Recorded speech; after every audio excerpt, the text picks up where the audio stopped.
It's the Ross Tucker Football Podcast. Oh, yeah, it is. But it's not just any Ross Tucker Football Podcast. It is a Finish Strong Friday presented by DraftKings. What does that mean? That means we are going to finish the work week, at least your work week, strong. I still got Army Air Force tomorrow on television, and then the Browns and the Giants on Sunday night on radio. My work week never really ends, I guess, until the season ends. But you know what I mean. We're going to finish the Monday through Friday work week strong. You guys are going to do that as well. We're doing it together for our families, for our lives, so we can feel good about all the football watching we do over the weekend. It's also, of course, a Winners Friday. I want winners. I want people that want to win. That's us. That's us. We want winners in life in general, and we want people that want to win some of the contests that we have each and every week. We ask and appreciate when you guys do certain things that help us, so we reward you. So if you spread the word via social media, either at Ross Tucker NFL, that's me on Twitter, Instagram, Facebook, or on at RossTuckerPod, Twitter or Instagram, that's our show's handle, then you get rewarded. Like Lynn Cooper, Linn Cooper, he liked one of the posts on Instagram at RossTuckerPod. It wasn't even one of mine. It wasn't at Ross Tucker NFL. It was at RossTuckerPod. He liked on Instagram. It's that easy. Lynn, hit me up, Ross at RossTucker.com. Let me know if you want to sign press pass. I got a lot of awesome ones these days, or you'd rather have a signed football card or picture. You got it, buddy. Sponsor confirmation email winner, Anthony Combs. He badly wanted one of the Eagles press passes, sent me about 1 million Amazon orders, and rated and reviewed all the shows. Those both count, Anthony. Love it. Thank you very much for your contribution. And then the YouTube shout out, Amy Grant. This is actually from Monday. Amy commented on one of the YouTube pages when my back was really hurting and just showed her appreciation for us getting the podcast out that morning, 3:40 local time for Bri, 2 hours or whatever it was, 3 hours sleep for me, maybe 3.5, and my back killing me. Still not great, by the way. And she showed appreciation with her YouTube comment. And all we ask for the YouTube shout out is just a comment. Subscribe and comment on one of the videos. I see them all. So, Amy, thank you very much. Just email me, Ross at RossTucker.com, and let me know who you would like the cameo-style shout-out for. I've done a bunch this week. A lot of people getting them via Cameo for the holidays. So I've done a bunch of them this week, and I can't wait to do one for free for you. No patron shout-outs today. First time in a long time. Hopefully we'll get more people signing up. Maybe it's a little holiday gift to yourself or to a loved one next week. Patreon.com/RT Media. It's Big Show time. The Big Show. Chargers finally win a close one, 30-27 over the Raiders in overtime, Ross. Bri, I could do 30 minutes on that game last night. That was, I mean, there was so much to it. So much to it. Big picture, you had Justin Herbert in the absolute zone, but you had Anthony Lynn and his offensive coordinator, Sean Steichen, for whatever reason, calling runs on first and second down in certain situations. You know, one time they got in the red zone and they went wildcat on first down. Then on second down, Herbert throws an awesome 9-yard throw on second down. They get 3rd and 1 and run Kalen Ballage right into the back of the left guard. I mean, it was seriously the only thing for a while that could slow down the LA Chargers was the LA Chargers play calling, because Justin Herbert was in that much of a zone. And then you had all the shenanigans late in the game where the Chargers are trying to kick a go-ahead field goal, and the holder doesn't line up in the right spot, the long snapper has to stand up and say, "You're too close, move back a yard." He moves back a yard, and then when the snap comes, he doesn't get a clean snap on it. He's a little late putting the hold down, and the money badger misses it. And then even after Chris Harris gets an interception later on that same drive, Chris Harris gets an interception, almost takes it to the house were it not for the athleticism of Marcus Mariota. And then the Chargers once again basically played for a long field goal attempt and missed it again. I got very close to losing that wager, Bri, that I put on the Chargers getting 3.5 points on the Even Money podcast. I mean, when it went to overtime, if the Raiders had scored a touchdown, I would have lost that, even though there was about a zillion times where the Chargers should have won that game. Unbelievable. It started with just some other thoughts. Chargers just marched effortlessly for touchdown in the first drive. Herbert was perfect. And then what was notable was Derek Carr hurt his groin, and he hurt it pretty bad. He was trying to run for a touchdown, and you could just see it went on him as the Raiders settled for a field goal. But after that, Marcus Mariota, he played really well. I'm happy for Marcus Mariota that he played as well as he did. It's interesting because after the game, Justin Herbert talked about how Mariota is basically his idol, his favorite player ever.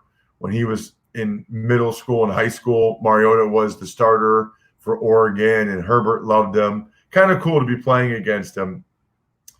And then Chargers could not be stopped. But then they ran the ball on first and second down and goal to go, so they had to settle for a field goal. Herbert was surgical on the 2-minute drill for another touchdown to make it 17-10 at halftime. The Chargers play calling is insane. How about Kalen Ballage scoring a touchdown in Vegas? Did you see what I called that, Bri? I'm thinking. I didn't see it. I'm trying to guess, and I can't. What? I said more like Kalen Bellagio when he scores in Vegas. Am I right? Boom. You get it? I got it. You get it? Because the Bellagio is a hotel in Las Vegas. Yes. Good. Exactly. That was one of my first real dad jokes, and I'm very proud of it. Trayvon Mullen, he might have set the record for penalty yards allowed or given up, committed, whatever it is, in the game last night. Unbelievable how many penalty yards Trayvon Mullen had. Really hurt them.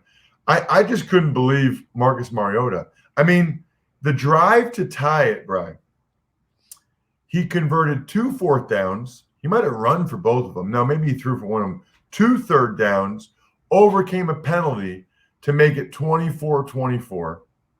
Then the Chargers march all the way down. There's a missed hold on Darryl Worley. And then I told you all the stuff with the holder and the snapper in the wrong spot and the missed field goal. Then Chris Harris gets that interception when it looks like the Raiders might get the go-ahead score. Nope. Harris intercepts it.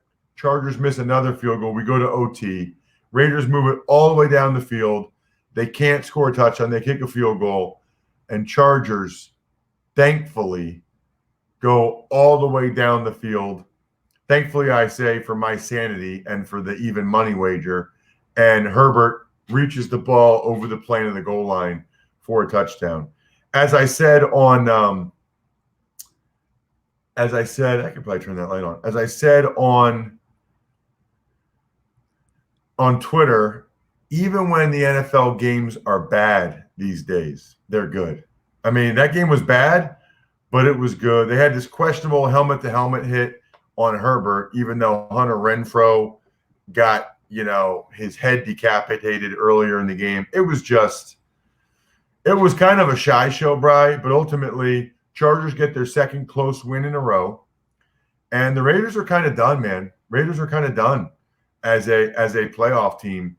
They're you can pretty much turn the lights out on them. What a shame. 1-4 the last 5 games.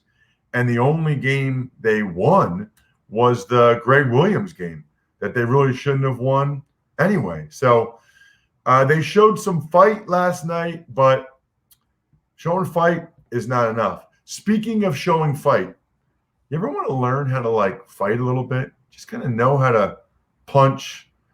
Well, if you've ever done boxing, kickboxing, or thought about learning how, but you're too busy or you just can't access a good boxing gym, you definitely need to check out Fight Camp.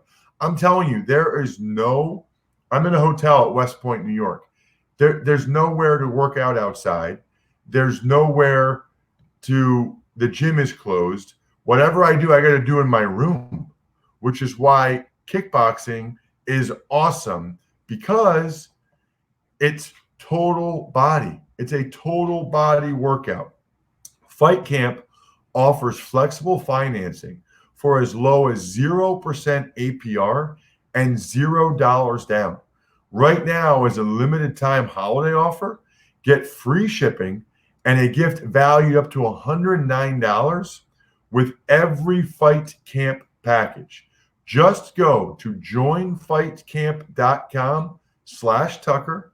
That's right. Get free shipping and a gift valued up to $109 with your purchase. Bring an authentic boxing and kickboxing gym into your home with Fight Camp. To get your free gift, just go to joinfightcamp.com/Tucker. joinfightcamp.com/Tucker. Want to know which team is going to win every single game on Sunday? Then listen up. But before we get to the Sunday games, we've got 2 on Saturday, and we will start with the Buffalo Bills at the Denver Broncos. Very curious about this game, Bri. I've said a couple times this year that I've been impressed by the maturity of the Buffalo Bills, that even when you think that they are maybe poised for a letdown, they have been able to take care of business. They've been able to get it done. This is another spot, right? It's a short week, coming off back-to-back primetime wins against the Steelers and the Niners. The Broncos are playing pretty well. I think the Bills gut it out, but I do think Vic Fangio has a pretty good plan for the Bills, even though the Broncos have a lot of injuries in the secondary. I think this ends up being a pretty good game. I'm going to say 24-20. The Bills get it done. Tuck's takes. The Carolina Panthers at the Green Bay Packers. So I don't think Carolina's up for this one, man. It doesn't sound like McCaffrey is going to play. It's at Green Bay on a Saturday night. I think the Packers win by 10. They have had some lapses against certain teams, but it just seems like Aaron Rodgers is in the zone. It's a standalone game. And so I'm going to take Green Bay. I did not like anything really I saw from Carolina in that game against Denver. So I'll say Green Bay wins this one. Carolina can't stop anyone. I'll let them score a little bit. I'm going to say 31-20 Green Bay. Tuck's takes. Now on to Sunday. San Francisco 49ers at the Dallas Cowboys. Boy, I've gone back and forth on this one. I think the Niners are the better team. I know they've had some issues. Both these teams, I think Steve pointed this out on the Even Money podcast, both these teams had some fluky turnover luck last week. It benefited the Cowboys and it hurt the Niners. That's not predictive of what might happen in this game. And I don't know. I just feel like Kyle Shanahan is light years ahead of Mike McCarthy and will have his guys ready to play. So I'll say the Niners get it done. I think the Niners, I just have more faith in them than Dallas at this point. But this is truly a toss-up game to me. I'll say Niners I'll go Niners 27, Dallas 24. Tuck's takes. Seattle Seahawks and excuse me, I'm getting all choked up here. Seattle Seahawks and the Washington football team. Well, so we're recording this Friday morning at 7:32 a.m. Eastern time, 6:32 a.m. Brian time. Brian's a rock star. And I like Seattle. It does not sound like Alex Smith's going to play. I think they keep kind of acting like he's going to play, but I don't think he is. I think they're going to try to make sure he's healthy for their last two games. I don't think they want to push it on this calf. He hasn't got any reps this week. I think it'll be Dwayne Haskins that plays, and I don't give a Dwayne Haskins team any chance against Seattle. So that's just me kind of reading the tea leaves a little bit. I'll say Seattle 23, Washington 13. Tuck's takes. The Chicago Bears at the Minnesota Vikings. The Minnesota Vikings, man, much like Niners Cowboys, I've gone back and forth on this one a lot. I can easily see the Bears winning this game, just like I can easily see the Cowboys winning that game. Bears are playing better right now. Trubisky's playing better right now. But the Vikings, I thought, were right there with the Bucs. You know, if Dan Bailey doesn't miss all those kicks, although, of course, he could very easily miss a bunch of kicks again against the Bears. You never know. I'll think that Kirk Cousins and the Vikings, I'm going to show more faith in them late in what I think is a close game than Trubisky. It just seems like the Bears don't step up to the challenge in close scoring games late, whereas the Vikings do. So I'm going to say this one is 23-20, maybe a little bit higher scoring than that. Something like 23-20 Vikings. Tuck's takes. The New England Patriots at the Miami Dolphins. This might be the most intriguing 1 o'clock game. I mean, if Alex Smith doesn't play, I'm not sure there's a 1 o'clock game that I'm more interested in than this one. There probably isn't. I mean, this is the one. And right now, the thing to keep an eye on here is just all of the injuries for the Miami Dolphins. I mean, their running backs have been decimated. Their wide receivers have been decimated.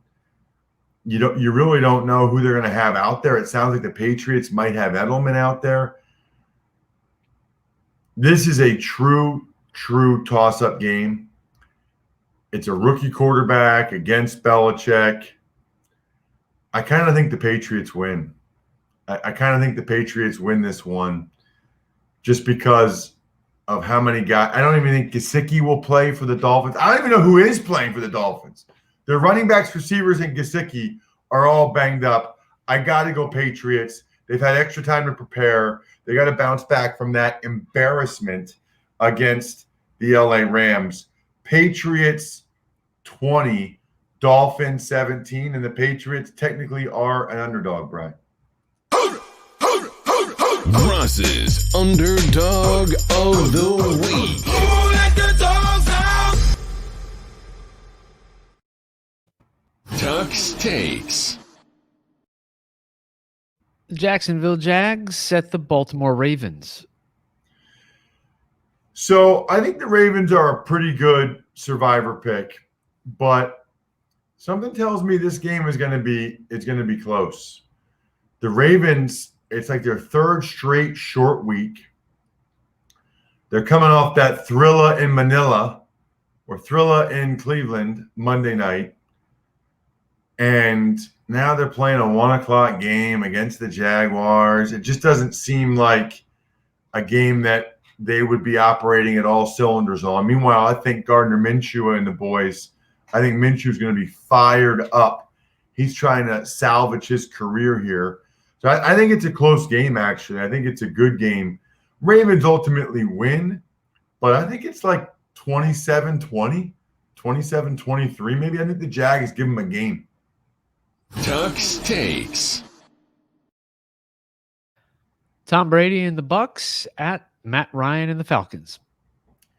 You really don't know what to expect from either one of these teams these days, you know? Just when you feel like the Falcons have been consistent, they're not. They lose to the Chargers. And the Bucks, I don't know. I guess I was expecting them to look a little bit better, a little bit more out of that bye week against the Vikings. They won the game, but I wasn't overwhelmed. I think that these teams, by the way, played 2 out of these last 3 games. I think the Bucks win, but I'm not sure it's pretty. I think it's probably somewhat similar to the score they had against the Vikings. I'll say 23-20. The Bucks win this one. Tuck's takes. Detroit Lions, Tennessee Titans. Well, I don't think Matthew Stafford's going to play. In fact, I don't think any of these injured quarterbacks are really going to play. So because of that, I certainly like the Titans. Titans would be a heck of a survivor pick. I would be very surprised if Chase Daniel can lead the Lions to a win over the Titans, who know what they're fighting for, know what they're playing for. I'll say Tennessee, man, 27-17 Titans. Lock them up, Brian. Your survivor / knockout / whatever you call it, pick of the week. Tuck's takes. Next game, it's the Houston Texans and the Indianapolis Colts. So Deshaun Watson clearly always gives you a chance in every game, but they've just lost too many guys. I mean, I feel like they just don't have enough around him for me to believe they can beat the Colts in this spot. Colts are like the Titans. They've got their eye on the prize. They know what's ahead of them. I can't imagine that they would let their guard down and lose this kind of game. Their offense is playing much better right now. And I think they do it again. I think it's 27-17. I think the Colts put up a decent amount of points and win by double digits against the Texans. Tuck's takes. Your Philadelphia Eagles at the Arizona Cardinals. So I'm looking forward to this one. Cardinals looked a lot better when they played, certainly last game against the Giants. The Eagles looked light years better than they had been looking with Jalen Hurts under center. I got to go Cardinals here, and there's 2 main reasons, Bri. Number one, I do think the Cardinals will have a better plan and execute it better than the Saints did for Jalen Hurts now that they've seen the Eagles' best stuff, if you will. They've seen what the Eagles want to, how they want to utilize Hurts. So I don't think Hurts will be as effective. And then the Eagles secondary has just lost so many guys that I got to think that Arizona will be able to take advantage of that. I mean, they've got guys playing that shouldn't be playing. So I like Arizona in that game. I think it ends up being 24-17 Cards. Tuck's takes. The New York Jets at the Los Angeles Rams. Well, if you haven't used the Rams yet, this is obviously the far and away best survivor pick of the week. They're not losing this game to the Jets. In fact, I'd be surprised if they don't hammer the Jets. You know, I thought the Jets were putting up a fight, and then they played Seattle, and that was pathetic. They clearly are not. The Rams are a machine. Rams are very good, except for those 2 games against the Niners and that fluky game against the Dolphins. This is a legit Rams team. Man, you can almost name a number in this one. How about 34-10 Rams? Lock them up. Your survivor / knockout / whatever you call it, pick of the week. Tuck's takes. Kansas City Chiefs and the New Orleans Saints. Game of the day. Game of the day does not look like Drew Brees is going to play, which I think makes it very difficult. As good as the Saints defense has been, the Chiefs are going to score mid-20s at least. And I'm not convinced that Taysom Hill will be able to keep up in this game. I just don't think he's going to be able to score that many points. And I think Taysom Hill's been fine. I actually thought Taysom Hill did a lot of good things in the second half of that game against the Eagles. I just don't think he'll be able to match the Chiefs score for score in this one. It feels like in these showcase games, the Chiefs really show out, as you would say. 27-20, Chiefs get this victory.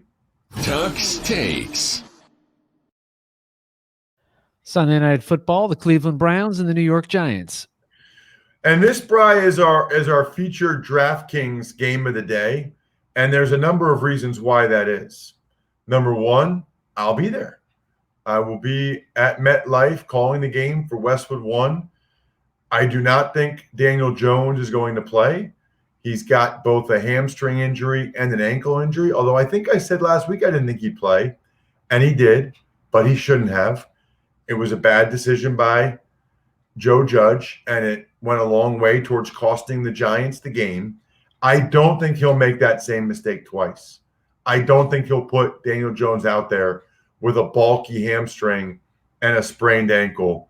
I just don't think he'll do it. I think he's going to try to give him another week to get ready for those last two games. I should mention, by the way, the Browns are now favored by 6 points. And I think part of that is the Daniel Jones injury news. Part of that is Jason Garrett is placed on the COVID-19 list. So he will be out for this game on Sunday night, which means there's even more drama, Bri. It's Freddie Kitchens' revenge game.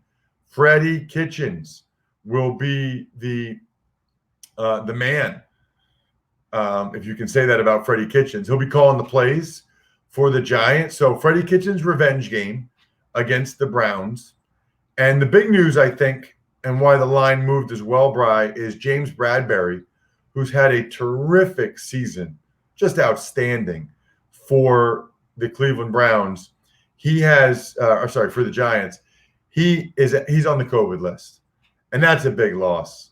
You know, he's by far their best player at corner. He's had an awesome year.